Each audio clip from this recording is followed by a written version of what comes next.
Hey everybody, movie review next door here, and I'm back with another review. And this time, I saw Life on the Line.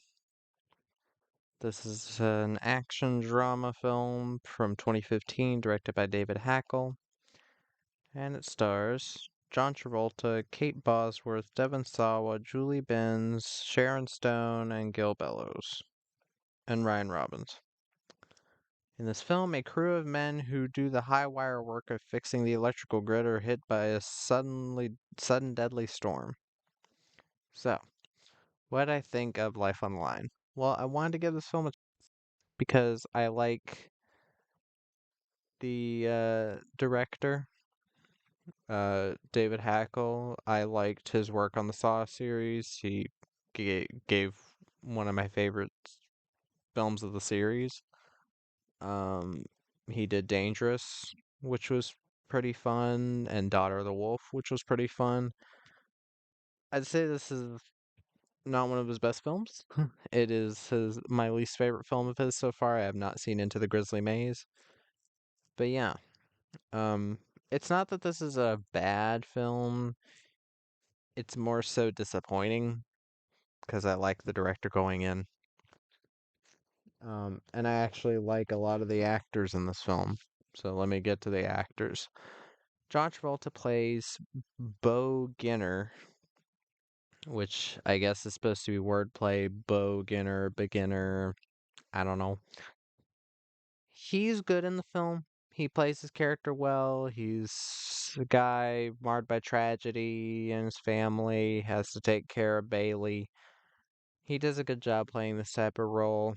Kate Bosworth plays Bailey, which is weird casting. She was around 35 when this film came out or was being made, and or 30, 32, something like that. And she's supposed to be going off to college, so it's not very good casting there. She still acts well though. Um, Devon Sawa plays Duncan, who's basically her boyfriend, I guess, and the actors are about the same age. He looks a bit older than her. Not to say that Devon Sawa is like bad looking or anything, but he looks a bit older than her. But he does his role well. I've always liked Devon Sawa ever since Final Destination. He's also in The Fanatic, Hunter x Hunter, Escape Plan: The Extractors. Yeah, he's a good actor. Um, Sorry, I am very tired. Julie Benz plays Carlene, who is the wife of Ryan Robbins' character, Eugene. She plays her role well. She's kind of the slutty character in the film. Um, I wish more was done with her. Sharon Stone plays Devon Sawa's mom. She's never really given a name. She's good at playing the alcoholic mom. She's in the film less than 5 minutes. She's fine. Barely looked like her.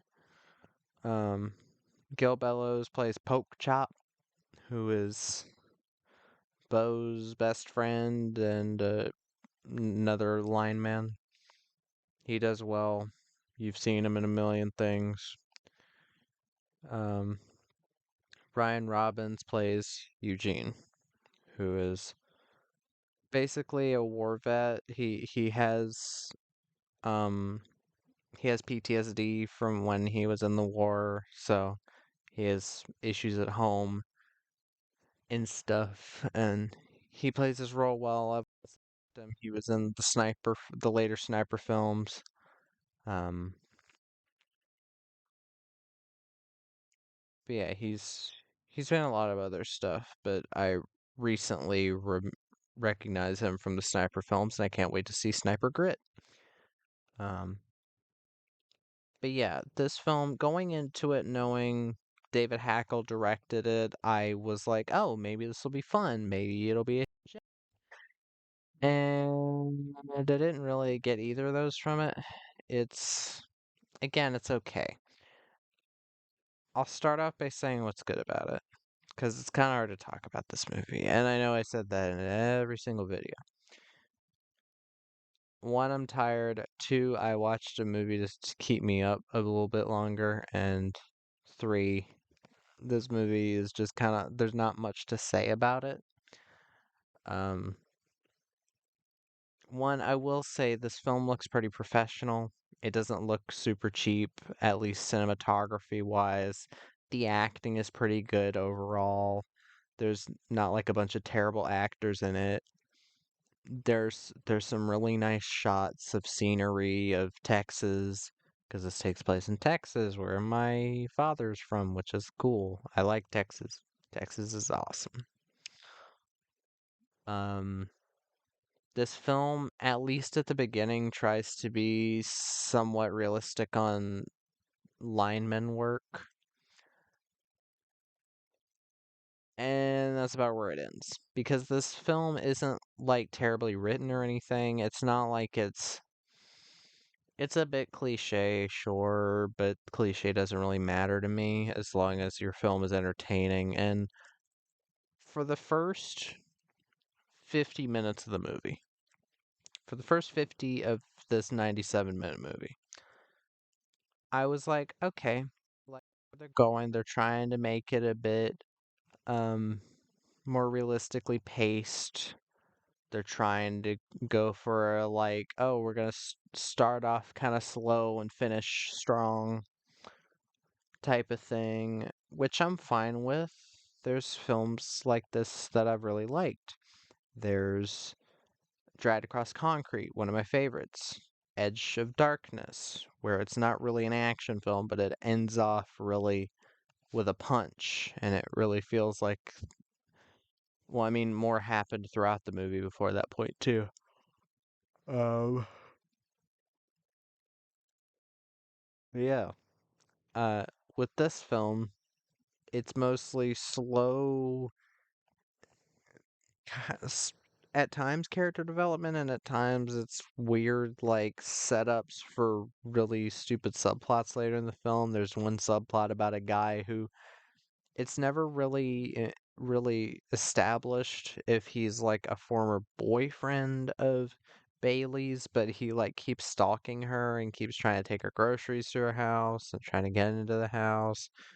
And then while they're drinking, while Bailey and Carlene are drinking, Carlene like while drunk says like, "Oh, you're an asshole" or whatever, and it's set up for later when he tries to rape her or something, and it just really feels annoying and tacked on. I don't think it's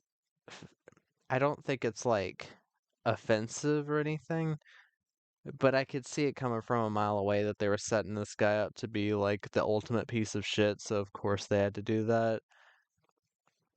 And there's something especially really stupid that they do regarding Kate Bosworth's character being pregnant that I was just like, really? That's really stupid. It's really the thing I could say about this movie is that more needed to happen in it. If you're gonna do a slow build to kind of a petering out finish like this one does, because it lists itself as an action drama. It's not that. It's not. There's one bar fight. That's about it for the action. I'm not counting the bad CGI extravaganza at the end and a character getting electrocuted to death. I'm not going to count that as action because the CGI here is poor. It's really poor. Like, it's got that issue of a lot of films where they try to do like CGI cars, but the cars move too fast, or they either move too fast or they move too slow. Move too fast so that it feels like nothing has any weight to it, or they move too slow that it feels like everything is floating. This film goes way too fast. There's like a tree that gets struck by lightning or a pole that falls over, and it's like and it looks like shit. If it was a bit slower, it would have looked a bit better, but the quality of the CGI just wasn't that great. Um, the film, again, I'm okay with the slow, like building up the characters up until the climax type of thing. But this climax is just poor. The most that happens is a character gets shot and another character gets electrocuted to death, and that's about it. And it's really just a poor ending and just kind of bland, and that's why the most I can give this film is a 6, because it's just kind it does kind of the bare minimum of what a movie needs to do. Now again, like I did say, the film is well made, other than the CGI. The film is well acted, well made, good cinematography, pretty decent music. That's pretty Texan, I'd say. Um, but what this film mainly is a like passion project for, I'm not gonna say propaganda, I hate that term, but a passion project for linemen. And that is a cool thing because, well, it's not every day you see a movie about linemen. Um, and it is um supported by the Linemen's Association or something like that. At the end of the movie, there's a symbol that shows up about linemen, and then during the credits, they're playing two lineman songs. They're playing a song that was made for the movie called Life on the Line, and they're playing I'm a Lineman or something like that. I guess it's a like goofy lineman song. And it's right after we've just had a funeral scene. It's like, what? This doesn't fit the tone at all. Um, the freaking during the credits they are showing people who uh they're showing random linemen who died, and it's not even linemen who died in the movie. They show way too many.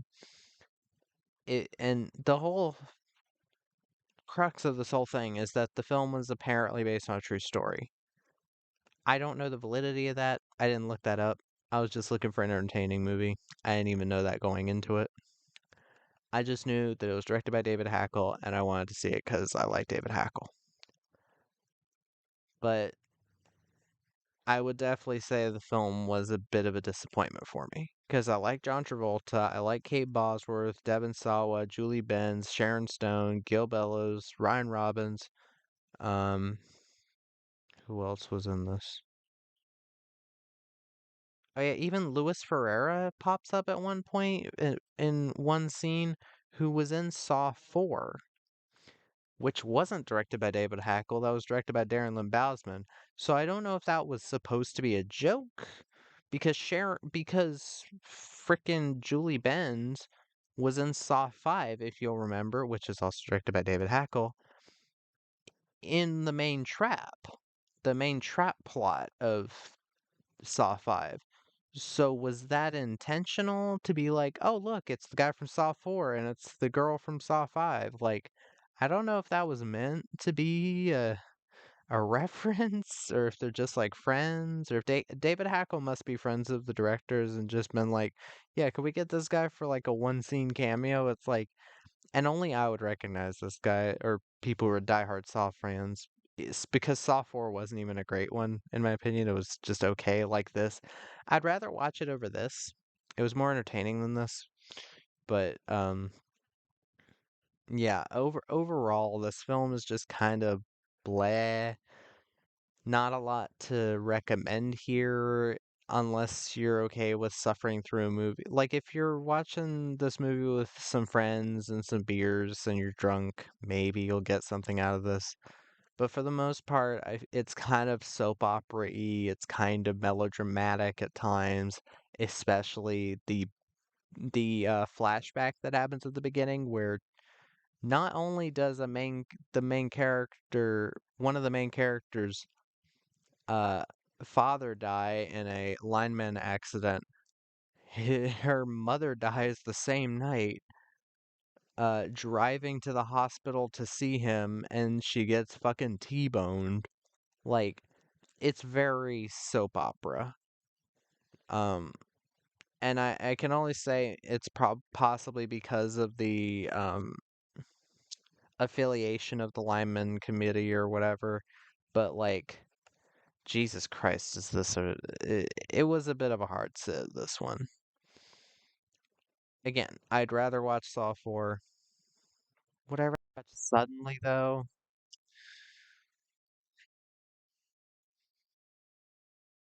Not sure, but the this film is just kind of meh. But yeah, that was my review of Life on the Line. If you've seen the film, let me know what you think down in the description. Sorry, I'm getting a Discord call. Um, if you have any recommendations of what you want me to watch in the future, let me know in the description as well. And movie reviewer next door.